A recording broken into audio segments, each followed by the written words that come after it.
दोस्तों, इस खबर को सुनने के बाद आपको मरहूम राहत इंदौरी का वो शेर आपके जहन में ज़रूर आएगा जो उन्होंने कहा था कि यहाँ पे सिर्फ मुसलमानों का मकान थोड़ी है।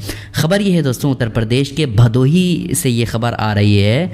अयोध्या में बाबरी मस्जिद को शहीद करने के बाद राम मंदिर बनाया गया, जैसे कि आप लोगों को पता है। उसके जश्न में, उसकी खुशी में सारे लोग झूम उठे।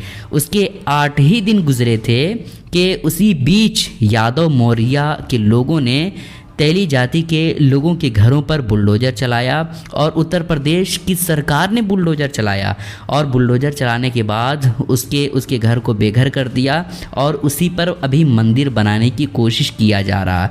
अब सारे लोग वहाँ के रो करके सरकार से दुआई कर रहे हैं कि हमारा घर तोड़ा गया, अब हम कहाँ रहेंगे, अब हम कहाँ सोएंगे, अब हम ज़िंदगी कैसे गुजारेंगे। अब ये तेली जाति के लोग और जितने भी जो अपने आप को हिंदू कहलाते थे, सब लोग जश्न मनाते थे, सब लोग खुशी मनाते थे कि भाई मुसलमानों का घर तोड़ा जा रहा है, मुसलमानों की मस्जिदों को शहीद किया जा रहा है, मुसलमानों का ये वो सब कुछ तोड़ा जा रहा है, हमें क्या है, हम अपने घरों में चुपचाप रहें। लेकिन राहत इंदौरी साहब ने जो बात कही वो सही कहा कि लगेगी आग तो आएंगे कई घर जद में। यहाँ पे सिर्फ मुसलमानों का मकान थोड़ी है। पता नहीं उत्तर प्रदेश के प्रधानों और नेताओं को इतना ज़्यादा पावर कैसे मिल जाता है कि अपने आगे किसी को बोलने का मौका तो दूर की बात है, अपने आगे किसी को टिकने ही नहीं देते हैं।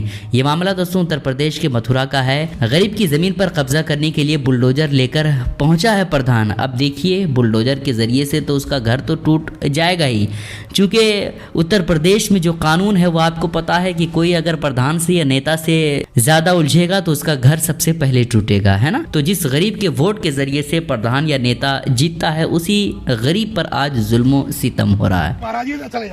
चले जा, ये हुए नहीं है, कोई बात ना, चले जा आप मेरे प्रधान जी, तुम मेरे पे तू जा ना, तो कह रहे हो। हाँ। क्यों तुम खा जाओगे ये, तुम खा जाओगे ये, तो अभी ठोकूं मैं, तो मैं अभी ठोकूं। अच्छा अभी यही टाइम पे प्रधान जी आप गलत कर रहे हो, तो अभी ठोकूं। प्रधान जी आप गलत कर रहे हो।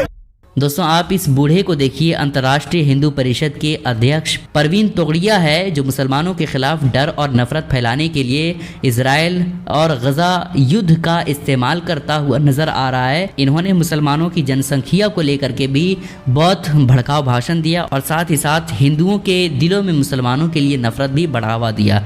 अब देखना यह है कि इस पर कोई कार्रवाई होती या नहीं। हमें उम्मीद है कि इस पर कोई कार्रवाई नहीं होगी, लेकिन इसी तरह की बातें अगर कोई मुस्लिम शख्स हिंदुओं के लिए कर देता तो उसके घर वालों के साथ साथ सब कुछ मिट्टी में मिल जाता और साथ ही साथ बुलडोजर भी चल जाता और उसको जेल में भी डाल दिया जाता। ये मामला दोस्तों उत्तराखंड का है। आगे खतरा है, मुसलमानों की जनसंख्या बढ़ रही है। आपसे ज्यादा कोई नहीं ज्यादा जानता है पश्चिम उत्तर प्रदेश के लोगों से। और क्या हुआ इजराइल में? हमारी मां बहनें जौहर क्यों करती थी? वो इजराइल में बहन बेटियों के साथ उन्होंने क्या व्यवहार किया हमने देख लिया।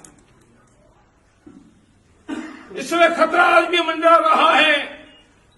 राम मंदिर बना है, हम जागे नहीं रहे तो 50 साल के बाद ये मंदिर भी टूट जाएगा। अगले 50, 60, 70 वर्षों के बाद